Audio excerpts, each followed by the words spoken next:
पुराने कुएं की पिशाचिनी। शाम का वक्त था। सूरज का आखिरी हिस्सा पेड़ों के पीछे छुप चुका था और जंगल के बीच बसा कुलधरा गांव धीरे धीरे अंधेरे में डूबता जा रहा था। गांव छोटा था, पर उसकी एक दहशत पूरी वादी में मशहूर। पुराने कुएं की पिशाचिनी। लोग कहते थे कि कुएं के अंदर कोई औरत की परछाई रहती है, जो पानी देखने वाले को अपने पास खींच लेती है। सालों में कई लोग उस कुएं के पास गए और फिर कभी नहीं लौटे। रोहन 19 साल का लड़का कॉलेज की छुट्टियों में अपने मामा के गांव आया था। वह रोमांचक चीजों का शौकीन था, डरावनी कहानियों को चैलेंज समझता था। जब पहली रात मामी ने उसे खाना परोसते हुए कहा, बेटा रात को उस पुराने कुएं की तरफ जाना मत, वहां पिशाचिनी है, लोग गायब हुए हैं। रोहन हंस पड़ा। मामी, पिशाचिनी विशाचिनी कुछ नहीं होती, सिर्फ अंधविश्वास है। मामी ने घूर कर देखा। ये गांव शहर नहीं है रोहन, यहाँ रात के बाद कुछ चीजें सच होती हैं। मामा ने भी सिर हिलाया। कुएं का रास्ता बंद है, उसमें मत झांकना। रोहन ने बस मुस्कुराकर खाना खा लिया, लेकिन मन में जिज्ञासा जल चुकी थी। अगले दिन गांव के बच्चों ने रोहन को कुएं की कहानी विस्तार से सुनाई। कहा, कुएं में पहले पानी मीठा था, पर एक हादसे के बाद पानी काला हो गया। रात में कुएं से एक औरत की सिसकियां आती हैं और अगर कोई पानी में झांके उसे काले हाथ पकड़ लेते हैं। रोहन ने बच्चों की बातें सुनकर हंसी रोक ली, मगर अंदर कहीं न कहीं रोमांच बढ़ रहा था।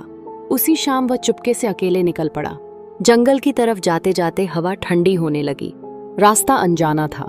थोड़ा आगे बढ़ा तो सूखे पत्तों के बीच एक टूटा हुआ पत्थर मिला, जिस पर लाल अक्षरों में लिखा था, यहाँ रुक जाओ, आगे मौत है। रोहन ने मोबाइल की टॉर्च ऑन की और आगे बढ़ गया। कुछ ही मिनटों में वह उस पुराने कुएं के सामने था। कुआं बहुत बड़ा था, गोलाकार, काई से भरा हुआ। उसके किनारों पर जंग खाई लोहे की जाली लटक रही थी और भीतर से ठंडी हवा ऊपर आ रही थी। हर तरफ बिल्कुल सन्नाटा। रोहन ने टॉर्च की रोशनी कुएं में फेंकी। कुछ नहीं दिखाई दिया। उसने धीरे धीरे अपने चेहरे को कुएं के ऊपर झुकाया। जैसे ही उसने नीचे देखा, पानी में उसकी परछाई दिखाई दी, लेकिन एक सेकंड बाद उसकी परछाई मुस्कुरा दी, जबकि रोहन मुस्कुरा ही नहीं रहा था। उसके पूरे शरीर में ठंड दौड़ गई। मोबाइल हाथ से गिरते गिरते बचा। टॉर्च की रोशनी कांपी तो पानी अब शांत था, परछाई गायब। रोहन तुरंत पीछे हट गया। तभी हवा में किसी औरत की बहुत धीमी टूटी हुई आवाज ने फुसफुसाया, आ गए? रोहन ने पसीने से तरबतर होकर पीछे देखा। कोई नहीं। वह दौड़कर घर वापस आया, पर किसी को कुछ नहीं बताया। उस रात नींद बिल्कुल नहीं आई। अगले दिन वह डर को झूठ समझाने की कोशिश करता रहा, पर शाम होते ही वही आवाज उसके कानों में फिर गूंजी, इस बार और साफ। रोहन। उसने कान ढंक लिए, फिर भी आवाज अंदर तक घुस रही थी, जैसे वह उसके दिमाग के बीचों बीच बोल रही हो। वह डरते डरते बाहर निकला, पर कदम अपने आप कुएं की तरफ बढ़ने लगे, जैसे कोई अदृश्य खिंचाव उसे खींच रहा हो। उसकी सांस फट रही थी, हाथ कांप रहे थे, फिर भी वह चल रहा था। जब वह कुएं के पास पहुंचा, हवा अचानक एकदम शांत हो गई। इस बार कुएं से सीधे आवाज आई, नीचे देखो। रोहन ने चाहकर भी अपनी गर्दन रोक नहीं पाई। उसका चेहरा फिर से कुएं के ऊपर झुक गया। जैसे ही उसने नीचे देखा, उसकी परछाई गायब थी। अब पानी में एक औरत का चेहरा दिखाई दे रहा था। हल्का हल्का नीला चेहरा, अधमरी आंखें, लंबे काले बाल और होंठ फटे हुए। वह धीरे धीरे ऊपर आती दिख रही थी। रोहन ने पीछे हटने की कोशिश की, पर पैर जम गए। कुछ उसे पकड़ रहा था। अचानक कुएं के भीतर से एक काला हाथ निकला और रोहन की गर्दन पकड़ी। रोहन चीखा, बचाओ! पर आसपास कोई नहीं था। हाथ ने उसे कुएं की ओर खींचना शुरू कर दिया। जैसे ही उसका चेहरा कुएं के मुहाने पर आया, पानी से वो औरत उभरती हुई दिखाई दी। पूरा शरीर काला, लंबा, टेढ़ा और आंखें लाल। वह पिशाचिनी थी। उसने फुसफुसाकर कहा, मैं मर गई थी, लेकिन तुम अभी जिंदा हो। चलो, तुम्हें मेरे जैसे बनाना है। रोहन की सांस रुकने लगी। तभी दूर से मामा की आवाज आई, रोहन! पिशाचिनी ने गुर्राकर हाथ छोड़ा, जैसे उसे आवाज नापसंद हो। रोहन पीछे गिर गया और लड़खड़ाते हुए भागा। मामा उसे पकड़कर घर ले आए। वह कांप रहा था, कुछ बोल नहीं पा रहा था। मामा ने डांटते हुए कहा, तुझे बोला था ना वहां ना जाना। वह पिशाचिनी हर साल किसी न किसी लड़के को खींच ले जाती है। मामा ने रोहन के गले पर निशान देखा, काले उंगलियों के गहरे निशान।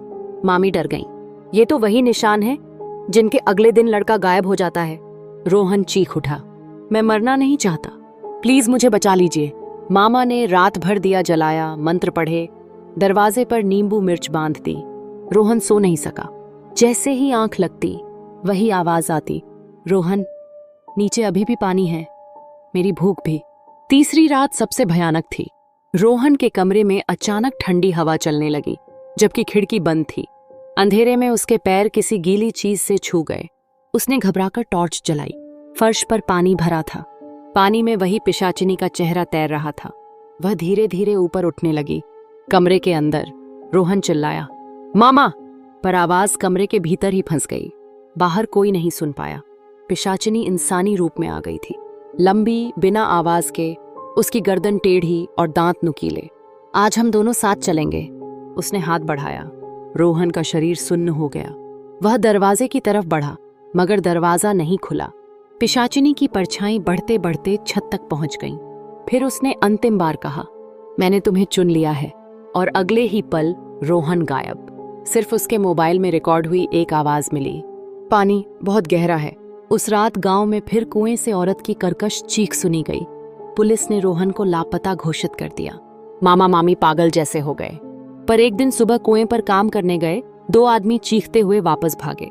उन्होंने कहा, कुएं में एक नया चेहरा दिखा, एक लड़के का जो किसी को बुला रहा था। कुएं के काले पानी में अब पिशाचिनी के साथ एक और छाया थी, रोहन की। वह मुस्कुरा रहा था और धीमी आवाज में कह रहा था, नीचे पानी है, आ जाओ।